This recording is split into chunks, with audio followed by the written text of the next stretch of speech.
the spleen. Left upper quadrant, you fall when you're skiing, you get punched really hard. These are always the kinds of scenarios that they'll ask you in questions.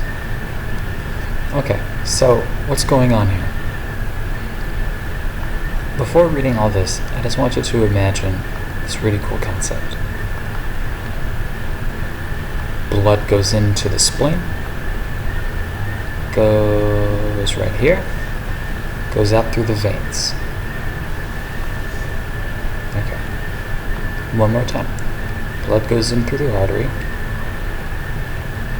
gets out right here, and then as it goes through the veins, right before it ends up getting filtered. Okay. Blood goes into the spleen. Now as it goes through the arteries, remember, there's something called the periarteriolar lymphatic sheath. Well, where is the periarteriolar lymphatic sheath? Well, periarteriolar, around the arteries, arterioles. Okay. White pulp. Why is it white pulp? That's where the T cells are. Those are white blood cells. Alright. So what's the point of the spleen here? Well, you take all the blood that's going through your artery and you're siphoning out the bad stuff. Alright, let's do this again. All this is something going in, a mesh that catches bad guys, and then everything leaves. Whatever's going in is going in through the artery because there's no other way in, okay? Around the artery, you have a whole bunch of white pulp. Why is it called white pulp? Because that's where your white blood cells are. T cells specifically in the periarteriolar lymphatic sheath. And they even show it here. Look, it's literally around the artery. It's literally around the artery. And of course, right nearby to it, you have your follicles where you've got your B cells. And remember, in your follicles, you also have your germinal centers, you also have your mantle zones, and your marginal zones. Okay. Marginal zones are right on the margin. And then as your red blood cells and everything else that's going, it's in your blood, makes its way to the spleen, it has to exit the arteries. And when it does, it goes through this, look at this reticular meshwork, which you can really think as like a type of a strainer. And it's literally just trying to separate good stuff from bad stuff. Now, it's able to separate it, not just because of mechanical barriers. It'll tell you right here. You also have, macrophages and B cells where you have antigen-presenting cells capturing stuff.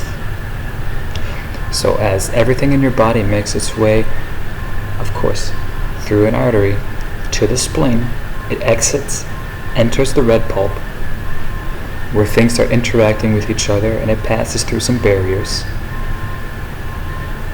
and then it exits through the vein. So, when someone asks you, what's going on in the spleen?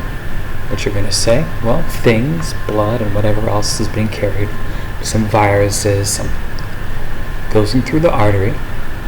Of course, you've got some periarteriolar lymphatic sheaths and other things in the white pulp interacting with whatever's coming.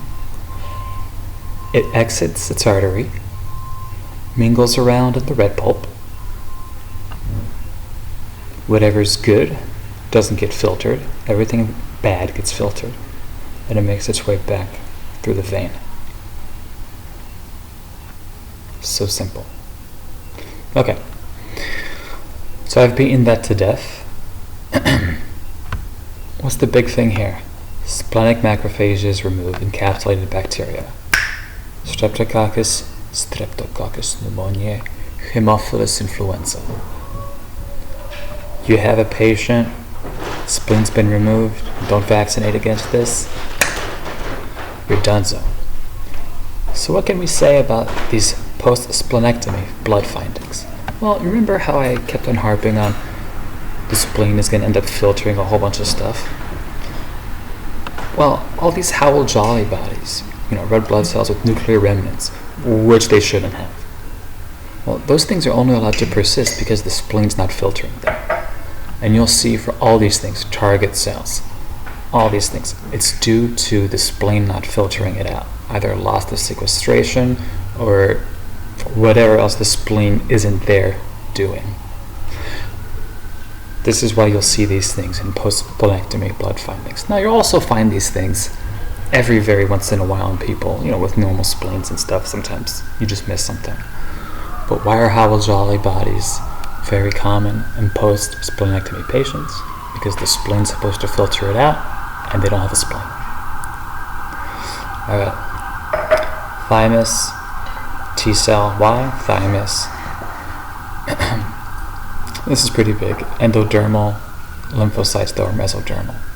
Of course, like everything else that we noticed with like lymph nodes also, and the cortex, everything's immature.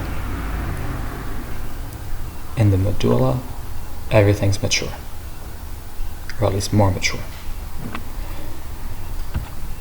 If you see a thymic shadow, that's good news. Absence of it, especially in neonates, should get you thinking SCID or DeGeorge syndrome. Thymoma, highest yield thing here, associated with myasthenia gravis.